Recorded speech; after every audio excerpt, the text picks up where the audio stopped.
It honestly is one of my favorite times of the year where we get to say, dear mom, and show our mums just how much we love them, how much we appreciate them. And it's also heartwarming all the time, right? Absolutely. Look at you, almost tearing up. I get so emotional. I get really emotional, baby, when I think of mums. But one way to show your mum that you really do love her is to make something special for her in the kitchen. And that's what we're doing this morning. We're showing you a recipe that is going to change the way your mum views a Madeira cake. I think the way she sees a Madeira cake is completely going to be changed after this. It's an inspiring recipe. It's a delicious one as well. And we're making use of caramelized pears as well in the mix. Chef Clem, let's not waste any more time. What is this about? I don't think it's just a saying when people say that the kitchen is the heart of a home. Yeah. I also feel like that's where you create the most memories growing up in the kitchen. Not just for me, I honestly believe it's for everybody out there. Absolutely. And my mother was my first ever teacher. We're going to get into cooking. She taught me how to cook. So anytime we're in the kitchen, it's very noisy because we're very loud. The wooden spoon always there in the background when you're being taught how to cook by mom. Hence, there's no wooden spoon here today. You know how that goes, yeah. But, so anytime we get to cook together is a very special moment. So this Madeira cake is a really great recipe just to put together. And it doesn't matter how old you are, if you're a little takalani, it's all good. You can actually make this for her because it's so simple. Well, the simplicity of it really does come from this pre-mix, right? Which is really a life changer. It is a life changer because Madeira cakes are so buttery and so delicious. That's what makes a Madeira cake a Madeira cake. All you need for this recipe, free-range eggs, butter, milk. That's it. Eggs, butter, milk. That's how you make this Madeira cake. And it's so simple. So all the ingredients are literally listed on there. All the methods are on there for you. So it's so simple. So I've got some butter. It's already being kind of just softened. We're going to add eggs to it. I'm going to ask you to peel the pears for me. Great, and that's easy enough. You can do your thing, yeah? Yeah, or is it? It's okay. It's simple enough to do. I'm not saying it's easy. Yeah. But it's pear season now, and pears in season are the most delicious thing. I've got the fondest memories as well of eating a pear, and it's so juicy, and it's kind of the juices just like run down. Pears are just so amazing, and they work really well with Madeira cakes. And you know what? The one thing I can tell you about this recipe is none of this is going to go pear-shaped. I just had to throw that in. You had to. Okay, milk goes in. How are you doing with your pear?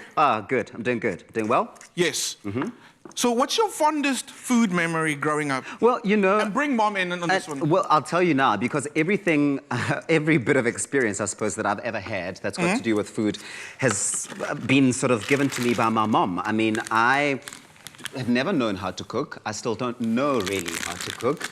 But my mom really was the glue that held the family together. And even though she's tried many times to teach me how to cook, the only one recipe I always remember that's got to do with mom and the kitchen is a chicken stew. Right. I can't make a lot of things, but my chicken stew is unrivaled. And I mean, if you're going to have one recipe in your arsenal, a chicken stew is the one. Is the one, right? So that is my fondest kitchen memory with mum. But I suppose for you, it's a lot broader than that. I've got so many. I might just say a little bit of a kitchen flop. I must have been like 5 years old. And I took a whole pot and I put it in the microwave. Where do you want me to throw this? I will take this from you. Okay, cool. What have you done? Okay, just to let you know, South Africa, this is a core, and you were supposed to take the core out of the pear. You missed the mark. Bye. Oh, is that what the thing is for? Well, you're just going to make a hole in the pear. I thought I'm making holes around. No, it's okay. Well, it's gone a bit pear-shaped already, but we can remedy that. Hence, we've got some backup. So what I did was I put the whole pot in the microwave. And moms have this sixth sense that something's going on. My mom was in the bedroom and her mom's little senses went off.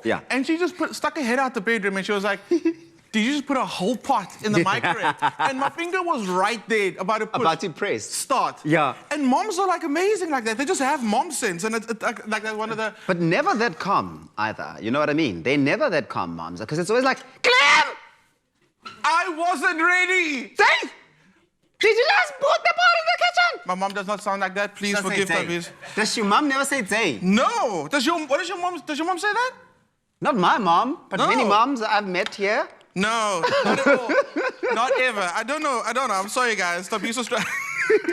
Okay, so you can stop with the pears because we got you covered. So what I did was I took some of these beautiful pears, okay, I'm going to just imagine this was perfectly done. Yeah. And then perfectly cored as well. And all you're going to do is you're going to pop it into a pan with a little bit of butter, a little bit of sugar. So we're going to caramelize the pears. You're caramelizing it. I like that. And then you're going to bring out so much more flavor in the pears by doing that.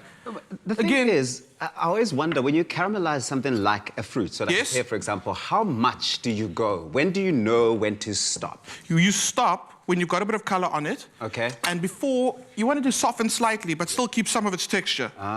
So, okay, guys, I'm trying to do my best to take the core out, okay? Yeah. Get Which that you on did, there. You can add it just like that. Let the butter and the sugar melt together, and then just get the color on the pears, and they'll look like this. I've got my beautiful batter. The batter goes over our beautiful pears. Stunning. And that's going to smooth out nicely by itself. Give it a little bit of a help there. It looks so rich. I love it already. Ooh.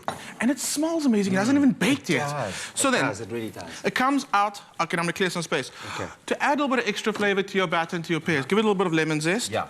Brings out the flavor of the fruit as well. Great. Okay. Then it comes out of the oven looking amazing. Like that. Like this. That looks so juicy. Would juicy? that be the right word? Yeah. So moist. It's just like the right amount of, just from looking at it, of goodness. Of goodness, okay. Right? So now you can dress it up more. You can see when we turn the cake upside down, all those pears you put at the bottom are now at the top. Yes. So now you can kind of make it your own. You can add a few extra bit of pears to the top. Give it some life, decorate it. Well, listen, we've made this super, super easy for you. In fact, the people at Woolworths have made this really easy for you. If you want to follow this recipe, it's easy, but it's also hugely impressive. Go on to www.woolworths.co.za. They've got the recipe there with all of the ingredients. And when I say all of the ingredients, I'm talking about the 3 ingredients you're going to need to bring it to life. But in case you missed any of the steps involved, and Clem, that looks absolutely stunning, please watch this quick recap.